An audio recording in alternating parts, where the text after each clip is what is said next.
In a world where kingdoms fall and stars still remember names, this song was forged from magic memory and the dream that refused to die. Welcome to a tale where wonder still breathes. Moonlight Never Burns Again, a mythic fantasy fairy tale written by Jesus Pacampara. If this tale stirred something in you, a memory, a dream, or a truth, our Ko-fi, Amazon, and Patreon links are in the description. Support helps us keep writing for you and the ones you hold dear. Opening poem. The Oni watches where paper lanterns flicker, a stage of sorrow, built to burn and built again, its hunger looped through time's gate. The dancer returns, her body light, her soul flame, trapped in a tale not of her own. Each century calls the maiden of moonlight, summoned by echoes, her dance a sacrificial poem written in red smoke. But one man remembers, one who wore the mask of fire and would not forget. He saw her across the veil, a breath caught in falling ash.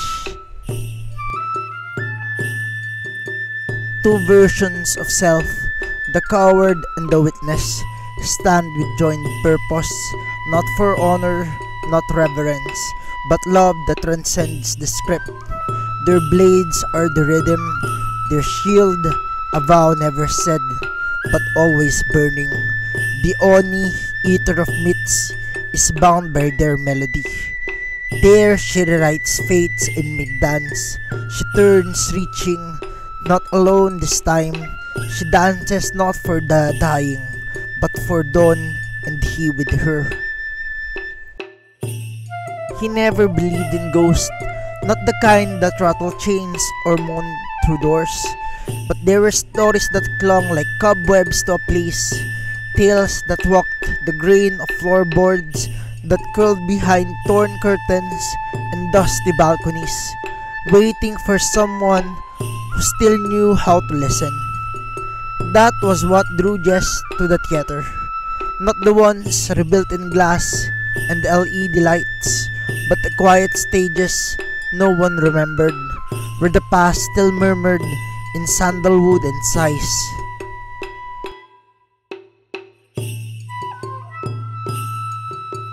Kanda theater, there stood like a breath someone forgot to exhale, slanted, blistered by wind, hiding between high-rises that tried to pretend it wasn't there. No signs, no staff, just a paper lantern outside that hadn't been lit in decades. He slipped through the cracked side door like a pilgrim returning to a shrine, unsure if his prayers were welcome. The silence inside greeted him like an old lover. Dust on the air, bamboo floor polished by absence, curtains pinned by time. He walked down the middle aisle as if summoned, not curious, compelled, and he saw it, a mask. Left alone on the stage floor, face up like a question, it looked almost alive in the half-light, carved from camphor wood, worn smooth by invisible hands. A woman's face, not beautiful, not monstrous, just resigned. Hollow eyes, lips slightly parted, like she had been trying to speak for centuries but could never finish her sentence. Just picked it up before he could think better of it, and something inside him cracked like lacquer. He was no longer in the present. The seats were filled, lanterns flickered overhead, swaying with soft shadows, the smell of incense, peach powder, pressed silk. On stage, a figure moved, cloaked in red, every gesture rippling like wind through fire. Her. She danced as if she was remembering something only her body knew. Her eyes were twilight, her sleeves long enough to drown in. The music wasn't heard, it was felt beneath the ribs, in the throat, in the aching place behind the spine. The audience adored her, and Jess who had never seen her before, knew her. But he wasn't the only one watching. Something crawled in the dark above the rafters, a flicker of black against the lanterns, a curl of smoke where there was no fire. It slithered down the walls with fingers like cords and teeth shaped like forgotten scripts. Its face was a blur, its mouth a grin. And then with a single gesture, it tugged the thread. The rope snapped, the lantern dropped, a ripple of light turned to scream. The fire bloomed like a memory that had been waiting, and she kept dancing even as the world burned. Jess moved in to save her, but he was only a shadow. The mask fell from his hands. He was back in the empty theater, but now it wasn't so empty. Something had seen him. The mask fell from his hands. It didn't thud, it didn't shatter. It simply slipped from his fingers and landed as if it had always belonged to the floor of that old theater. As if time itself exhaled and said, "You've seen it too." The stage around him creaked, not from his weight, but from memory. And though he stood alone in the room, the bare walls and curtainless beams, he felt it, something watching, not hostile, not welcoming, just waiting. From that night on, sleep became a hallway without doors. When he closed his eyes, flame licked the edges of the dark. When he opened them, he heard drums in the distance, the tremble of fans unfolding, and the soft brushing sound of silk sleeves sweeping across ancient floors. The mask, the one he had found, or the one that had found him, rested on his desk in silence. It didn't blink, but it remembered. Every night she returned, the girl in red, moving like candlelight, flickering between longing and grief, always dancing, always burning.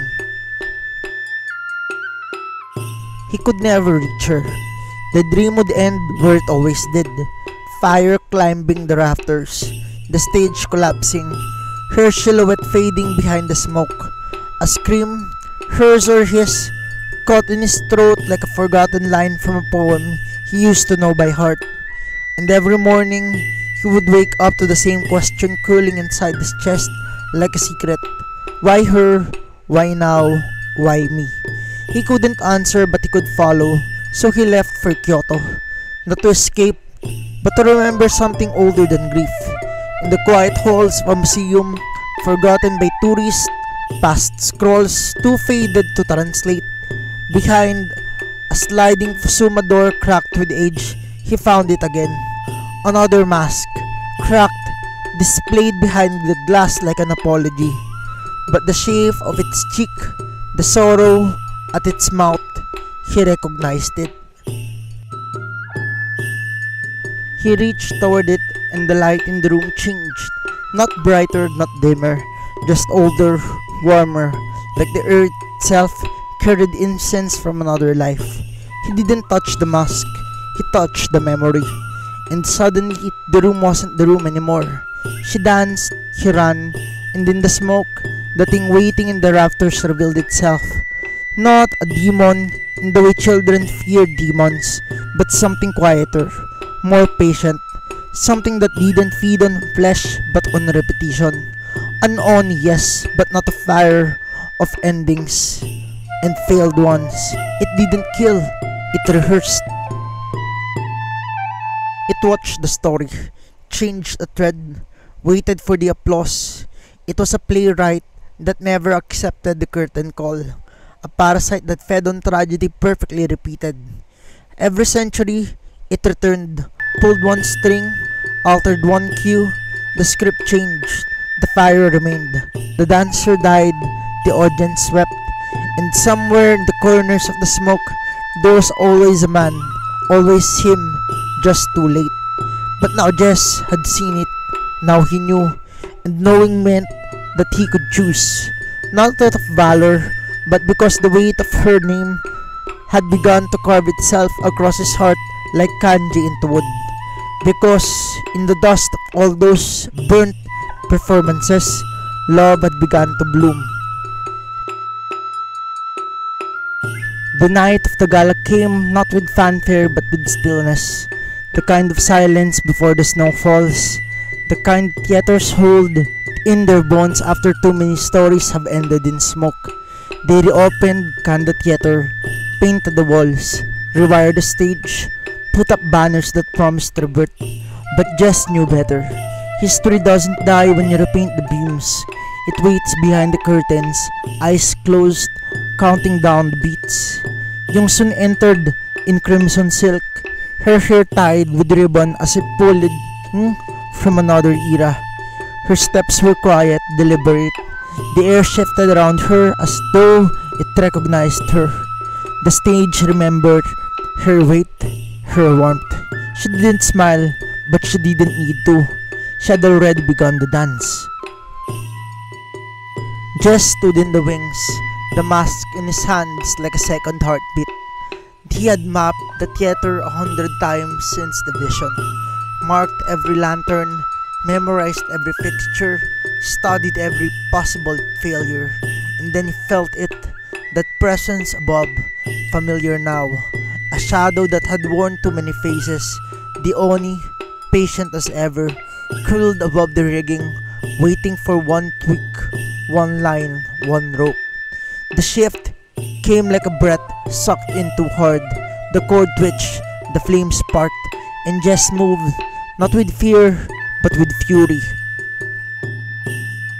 It unfurled from the shadow like incense in reverse flowing upward, arms coiling like ribbons, soaked in regret.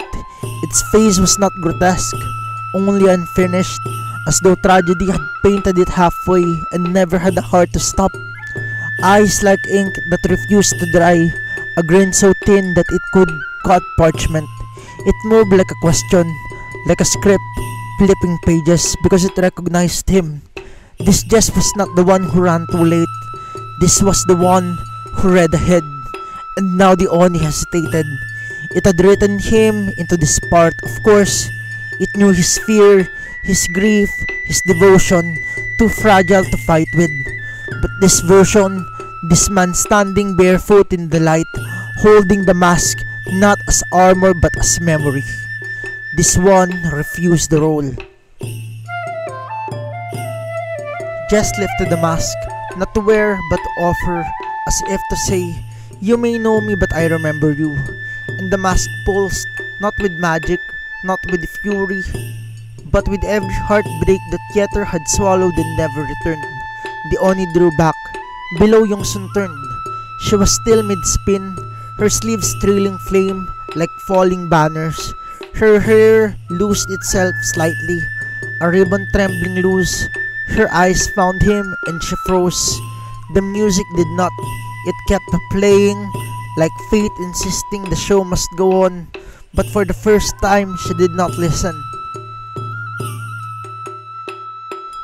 Her feet had stilled, her breath caught, her hand extended, not with panic, not even with hope, but with recognition. A memory so old, it felt like destiny. And Jess just didn't hesitate. He crossed the distance between them, the way one steps into the rain after years of drought, slow at first, then all at once. He took her hand. They didn't flee, they didn't speak, they danced. Not to any choreography written in notes, not in rebellion, not in ceremony. They danced because they remembered this ending, and they were tired of dying in it. Yongsun turned away from where the fire had once swallowed her, her body arcing like a question rewritten.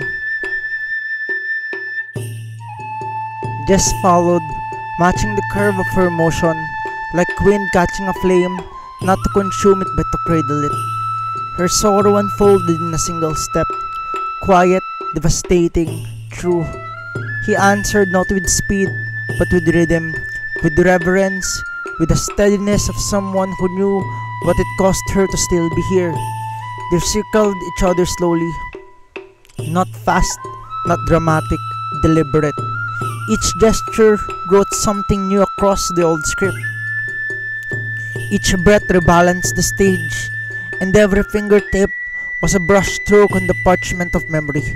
And the Oni, coiled in the beams, watched. It tilted its head, shifted once, but the rhythm broke it. The story no longer obeyed. It trembled, it flickered, and like a curtain that falls without applause, it vanished, not with a scream, not with fire, with silence, like a ghost finally allowed to forget its name. The Oni did not burn. It did not scream or beg or linger. It simply vanished, not as something slain, but as something forgotten. A creature built on repetition cannot survive revision. And when they danced, a new ending into the floorboards, when love outpaced the script, the Oni no longer knew its lines. It faltered, it flickered, and it was gone, not killed, unwritten. There were no flames, no collapse, no rush of smoke or splintered wound. Only petals, soft, pale, weightless, falling from above with a solemn hush of snow, as if the theater itself had waited 100 years for this moment of forgiveness. Jess stood with Yong-sun in his arms. The mask crumbled between his fingers, not broken, just finished. And somewhere in the rafters, the past at last exhaled and let them begin. This piece is dedicated to my dearest sunshine, Kim Yong-sun. Please show her your love and support on her channel, Solarcido. She's the heart behind so much of the light I share here. If you enjoy poems, short stories, and heartfelt journeys like this one, stay a while and see if any of my work resonates with you. I'd love for you to consider subscribing if you find a piece of your heart here. Also, feel free to leave a comment about what new story formats or poems you'd love to see. Your voice helps shape this growing storybook we're building here. Thank you for walking this world with me. Have a nice day.